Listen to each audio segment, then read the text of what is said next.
সেই আগ্রহ সৃষ্টি করে দিক আমাদের মধ্যে, আমরা যেন আমাদের পরিবারকে কোরআনময় পরিবার গড়ে তুলতে পারি।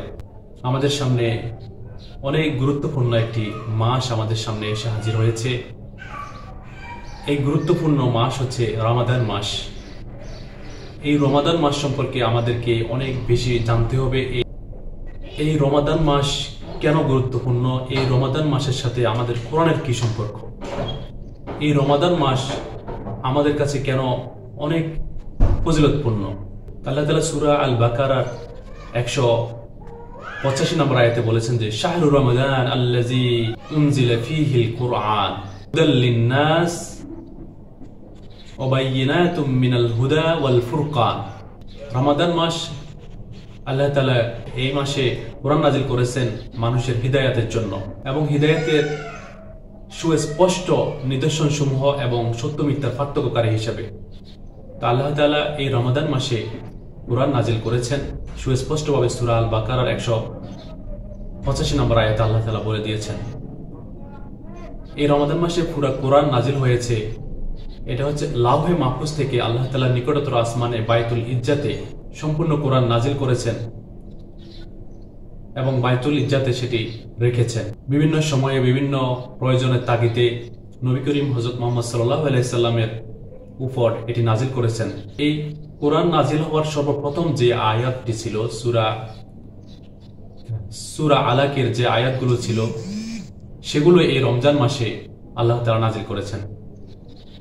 ইকরা বিইসমি রাব্বিকাল্লাযী খালাক, এই সূরা আল আলাকের এই প্রথম আয়াতটিও আল্লাহ তাআলা এই পবিত্র রমজান মাসে নাজিল করেছেন। তাহলে এই রমজান মাসে লাউহে মাহফুজ থেকে পুরো কোরআনটি আল্লাহ তাআলা নিকটতর আসমানে বাইতুল ইজ্জাতে এনেছিলেন, নাজিল করেছেন এবং পরে আমাদের নবীর উপর, আমাদের নবী করিম হযরত মুহাম্মদ সাল্লাল্লাহু আলাইহি সাল্লামের উপর বিভিন্ন সময়ে এটি দিয়েছেন এবং সর্বপ্রথম যে আয়াতটি নাজিল করেছেন সেটিও এই রমাদান মাসে।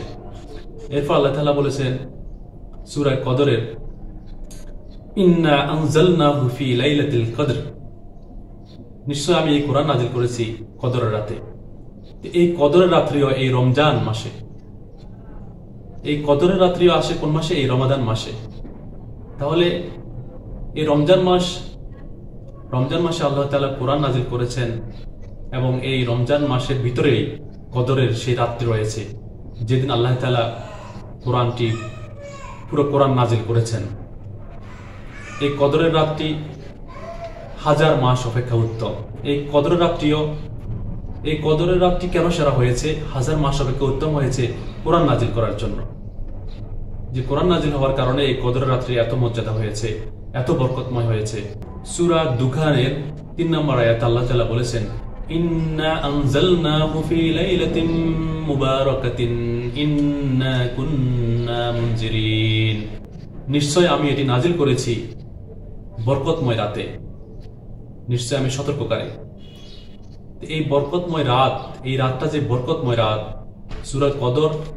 সূরা কদরে আল্লাহ তাআলা উল্লেখ করেছেন যে আমি কদর রাতে এই কোরআন নাজিল করেছি এবং এরপরে সূরা দুখানের 3 নম্বর আয়াতে আল্লাহ তাআলা বলেছেন যে এইটি হচ্ছে বরকতময় রাত। তাহলে এই কদরের রাত 1000 মাস অপেক্ষা উত্তম, এটি বরকতময় রাত। আল্লাহ তাআলা সবকিছুই কোরআনের মধ্যে বলে দিয়েছেন। তাহলে এই রমাদান মাস আমাদের জন্য শুধু সিয়াম পালন করার জন্য না, আমরা এই রমজান মাসটি আমাদের কাছে আল্লাহ তাআলা এত মর্যাদাপূর্ণ করেছেন মাস। এই মাসে আল্লাহ তাআলা কোরআন নাজিল করার কারণে এবং যেই রাতে কোরআন নাজিল করেছেন সেটি কদরের রাত, সেটিও রমজান মাসে এবং ওই কদরের রাতটি হচ্ছে বরকতপূর্ণ রাত, বরকতময় রাত। আল্লাহ তাআলা এই কোরআনের উসিলাতে এই রমজান মাসটি আমাদের নিকট অনেক গুরুত্বপূর্ণ হয়েছে। এই কোরআন যদি এই মাসে নাজিল না হতো তাহলে রমাদান মাসে সিয়াম পালন করা থেকে শুরু করে আমাদের জন্য এত তাৎপর্যপূর্ণ, এত গুরুত্বপূর্ণ হতো না। 104 খানা আসমানি কিতাবের মধ্যে সর্বশ্রেষ্ঠ আসমানি কিতাব হলো কুরআন মাজিদ। এই কুরআন মাজিদটি আল্লাহ তাআলা এই পবিত্র রমাদান মাসে আল্লাহ তাআলা নাজিল করেছেন। রমাদান মাসের এত গুরুত্ব এই জন্যই হলো যে এই মাসে কুরআন নাজিল হয়েছে। কুরআনের কারণে কদরের মর্যাদা এবং এই কদরের কারণে রমজানের মর্যাদা। তাহলে আমরা ঘুরে ফিরে একটা জিনিসই ক্লিয়ার হচ্ছে যে কুরআনের কারণে রমাদানুল করিমের মর্যাদা আল্লাহ তাআলা বাড়িয়ে দিয়েছেন। কুরআনের কারণে এই রমাদানের মর্যাদা আল্লাহ তাআলা বাড়িয়ে দিয়েছেন। তাহলে আমরা এই পবিত্র রমাদান মাসে আমরা যেন কোরআনকে সহি শুদ্ধভাবে পড়ার চেষ্টা করি, এই কোরআনকে আমরা তেলাওয়াতের চেষ্টা করি, এই কোরআনকে আমরা বোঝার চেষ্টা করি। এবং এই কোরআনে আল্লাহ তাআলা যে আমাদেরকে বলেছে যে মানুষের জন্য হেদায়েত দিয়েছেন, মানুষের জন্য সুস্পষ্ট হেদায়েত দিয়েছেন এবং সত্য মিথ্যার পার্থক্য করে দিয়েছেন।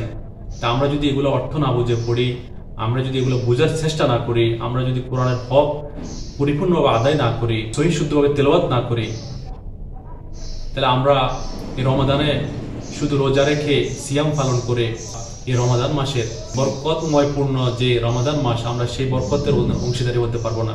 আমরা যদি এই রমাদান মাসে কোরআনকে পরিপূর্ণভাবে বোঝার চেষ্টা করি, সহি শুদ্ধভাবে তেলাওয়াত করার চেষ্টা করি, তাহলে আমরা এই রমাদানের যে ফলাফল, রমাদানের যে আমাদেরকে যে প্রতিদান আল্লাহ তাআলা নিজ হাতে দিবেন, আমরা এই প্রতিদান আমরা পরিপূর্ণভাবে আল্লাহ তাআলা আমাদেরকে প্রদান করবেন।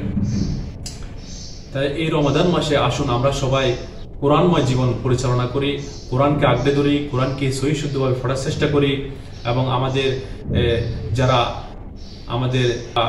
আমাদের পরিবারের যারা সদস্য আছে, মা বাবা আছে, বৃদ্ধরা আছে এবং যারা স্কুল কলেজে পড়ালেখা করে, এই রমজান মাসে তাদের অনেকেরই এই রমজান মাসে তাদের স্কুল কলেজ অনেকেরই বন্ধ থাকে এবং এই সুযোগে আমরা যেন আমাদের পুরো পরিবারকে কোরআনময় জীবন আমরা যেন করতে পারি, কোরআনকে বোঝার চেষ্টা করি, কোরআনকে সহি শুদ্ধভাবে পড়ে আমরা যেন এই রমাদান মাসের পরিপূর্ণ হক আদায় করতে পারি। এই রমাদান মাসের আমরা যেন আল্লাহ তাআলা যে কারণে এই মাসকে সেরা করেছেন, এই কোরআন মাজিদের কারণে, সেই কোরআনকে যেন আমরা ভালোভাবে আঁকড়ে ধরতে পারি। এই রমাদান মাসে আমরা যেন আমাদের কোরআনের সাথে আমাদের সম্পর্কটা বৃদ্ধি করতে পারি। আল্লাহ তাআলা আমাদেরকে সেই তৌফিক দান করুন এবং সেই আগ্রহ সৃষ্টি করে দিক আমাদের মধ্যে, আমরা যেন আমাদের পরিবারকে কোরআনময় পরিবার গড়ে তুলতে পারি। এটা ভালোভাবে বোঝার চেষ্টা করি, বুঝে পড়ার চেষ্টা করি এবং অর্থ বুঝে আমরা যেন এটাকে মুখস্থ করি এবং সেই অনুসারে আমরা যেন আমাদের জীবন গঠন করতে পারি। আমরা যেন কদরের রাতটাকে আমরা যেন কদরের রাত খোঁজ করি, কদরের রাতটা যেন আমরা পাই। আল্লাহর কাছে আমরা এই ফরিয়াদ করি। আমিন। আসসালামু আলাইকুম রাহমাতুল্লাহি ওয়া বারাকাতুহু।